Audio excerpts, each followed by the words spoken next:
Well, they were all sort of integrated. I started out working on the Marvels, and I wrote some of the big themes, and then I was brought on to do Ms. Marvel. So it is the opposite order of what you think. So I felt very comfortable going back and forth between, these two projects. You have to think about this like the Avengers to Captain America. This is a new team, and they needed their own music. So I think, certainly they come from all these places in the MCU, but I think what we focused on, or I know what we focused on, was how they are together as a crew and how they're interacting and when things aren't working for them and when things are working for them, which is why I wrote a new theme for this particular film.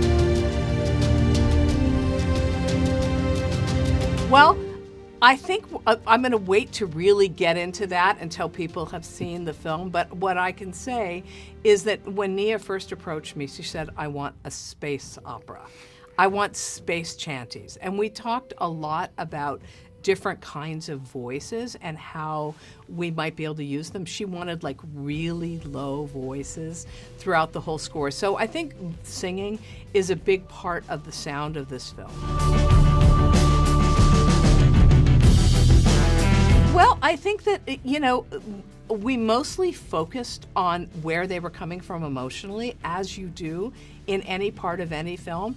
And, it's about where the characters find themselves and how they really collaborate and how they grow together. I think that's where our musical and emotional focus was for this film.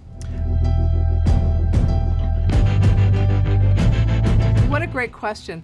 I didn't think about assigning different instruments to them. I thought about creating a musical palette for the film and then having this theme that could work with them. There's definitely a family theme, a chosen family theme, because I think in essence that's what they are, and certainly you have this history with Maria and Monica and Carol, so that's important. You've got their sort of main character theme, which is the Marvels higher, further, faster together, and then other themes that work with different characters in different places throughout the film. So I think it was mostly based kind of thematically, and then changing that instrumentation depending on where we find ourselves.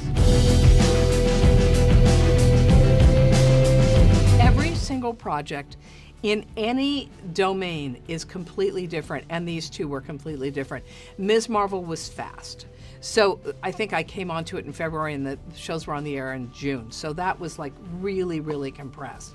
The Marvels has been a longer throw. So I saw a script, I went to the set, they shot, and so that was a much kind of longer throw, which I really, really appreciated, especially having come from television, because in TV, often you don't get a chance to have 12 ideas for a scene.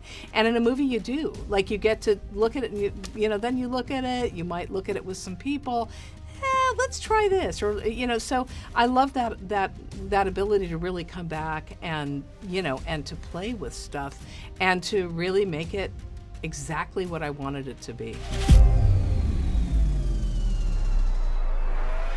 I think it's more about how these characters can grow. Like how does Carol grow from project to project? How does Kamala grow? How does Monica change? And every place they find themselves is different, and that interests me. Like, how does something evolve and change or get redone or rethought about? I think that's the cool thing about the MCU, and that really comes from working on What If, where, you're really dealing with taking these characters and throwing everything upside down. So I think that's kind of trained my mind in terms of the MCU.